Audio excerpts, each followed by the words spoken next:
New tonight, Democratic Senator and rumored 2020 candidate Kamala Harris defending freshman Congresswoman Rashida Tlaib for using an expletive to describe President Trump while vowing to impeach him. Here's Senator Harris.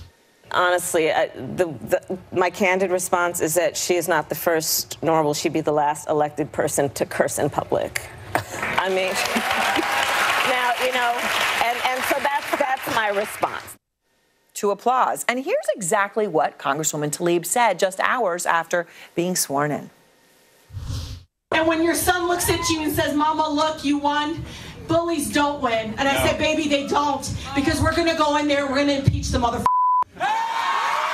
Out front now for her first national primetime interview, the Democratic Congresswoman from Michigan, Rashida Tlaib. And Congresswoman, thank you so much for being with me. I know you've got votes. I mean, look, it's been nearly a week since you made those remarks. Are you surprised it is still being talked about so much? Very much so. I can tell you, you know, I'm very unapologetically me, and I know people back home that I've represented for 6 years in the state legislature in Michigan are kind of used to my realness, used to this passion and that I have. And I know for many people, it did get the best of me at that moment. And for many people, it might have been very much a distraction. And that's what I'm really wanting to get this hump over it, is to start talking about the Trump shutdown and how critically important it is for us to be able to get our government back up and running because of the huge human impact and the toll that it's taken on our residents back home.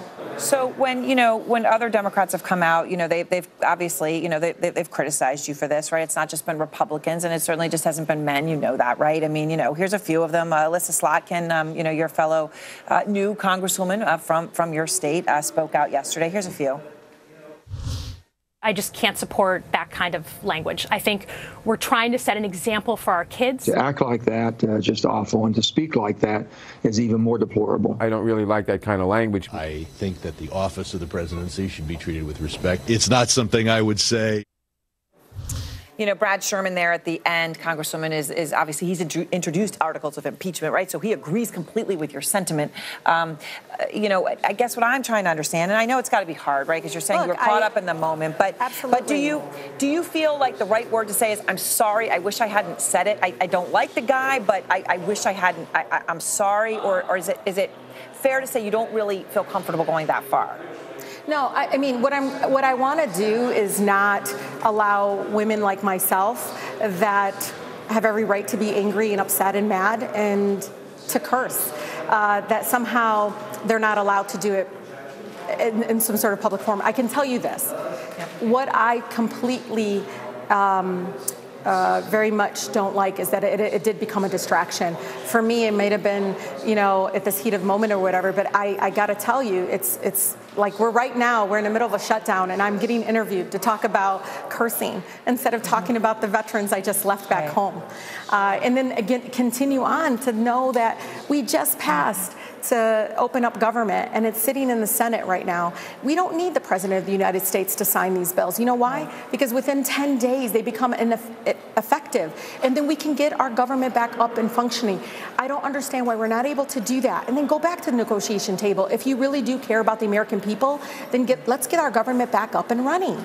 And, our focus is so much on this versus the fact that right now, I have residents that have nowhere to turn to. Food assistance. I mean, think about SNAP and the food assistance. People are literally waiting for it to be put on their card so that they can go and get milk and eggs and bread for their kids. I do want to talk to you about the shutdown, but I do think people, it's an important question, right? When you talk about what's happened to discourse in this country and what we believe about our institutions and the offices that represent us as American citizens, right? I mean, look, the president came out, he's talked about you actually specifically. I wanted to give you a chance to respond. Here is President Trump.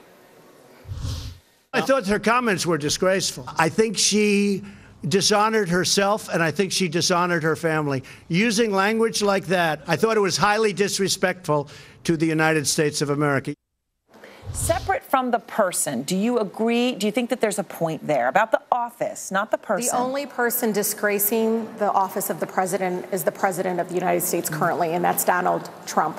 I'm not going to, continue to discuss the fact that continue on for him to say what he said and continue to do the exact same thing that he's criticizing me for. He has to be putting the American people first. He has to understand that the culture and this kind of dissent that he has from me is something that is felt across this country. I am not the only one that is this angry and this upset. And as a person, again, a woman of color, as a person that is newly elected here, the first thing I have to vote on, and I did, was to get the government back up and running. Yeah. And now he continues to delay that and continues to hurt our families. And he's going to be talking about that tonight, right? He's going to be addressing the nation in just a couple of hours, Congresswoman, on why he says there's a crisis on the border, why the government shutdown should not end until he gets the funding for his wall. Obviously, you're opposed to that wall. Your Democratic colleague, John Sarbanes, last week came on this show. He said he's opposed to a wall, but he's open to fencing, that the word choice might matter here. I wanted to play it for you. I and other Democrats and a lot of Republicans will vote for smart border security. Now, you can have border security that's a combination of physical barriers, whatever they may be. So a fence is on the table for you. Some kind of fencing. You would pay for that. You would vote. You would put money. Well, there's fencing. There's fencing now at the border. There's always been fencing at the border. So some kind of fencing is always part of the equation. Does the word matter to you? Would you vote for a fence but not a wall, Congresswoman? Look, actions matter more than words, and I can tell you, we have to be a humane country. This is not about a wall, Aaron, and we all know it. We need to stop talking about the fact that this is about a wall. He could have done it when they had the majority in both the Senate and the House. What we passed out of this House of Representatives is exactly what McConnell and all of his colleagues voted for before the new members came into the House of Representatives, before the Democrats got it back into the majority. What is he waiting for? We didn't even sweeten it. We didn't even put anything in there that many of us campaigned on. We basically sent back exactly what they passed literally weeks before we got into office, until we got sworn in. And so I'm really frustrated with the fact that we keep trying to move this about a wall when we all know it's not about a wall. There's also obviously talk out right now in your party with the big change that's happened in the House about taxation. Congresswoman Alexandria Ocasio-Cortez has floated out taxing the wealthiest in this country up to 70%, what she referred to as the, quote, tippy tops. Would you support that? Look, I know I have the third poorest congressional district in the country, and we need to get to a point where we all pay our fair share. Too many families are hungry. Too many families are suffering because of inequality in education funding. All of that, from public education to a number of issues that I think are really important to our country. But we can take care of that later. We need to focus on this shutdown. All right. Well, I appreciate your time, Congresswoman Tlaib. Thank you so much. Thank you so much. Hi, everyone. My name's Mike. I'm the creator of Mox News. And for the last 15 years, I have been telling you that as long as I have the support of the community that I serve, Mox News will post videos forever. And that's the truth. As long as I have your support, no one could ever make me stop. Unfortunately, currently, less than 1/1% of Mox News viewers ever donate, tip, or contribute anything back. Again, let me make that really clear.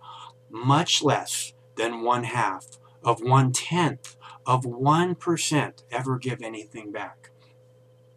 And to those of you who have donated to Mox News, I want to thank you so much, because it's because of your generosity that we have been able to bring attention to important videos that millions and millions of eyes would have never seen.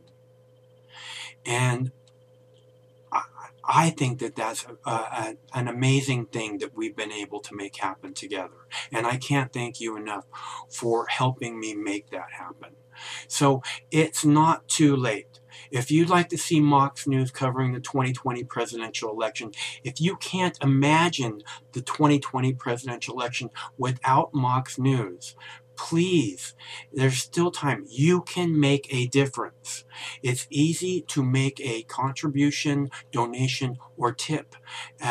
You can go to moxnews.com, or in the text body of this video, there are clickable links to the Patreon page or to the PayPal page.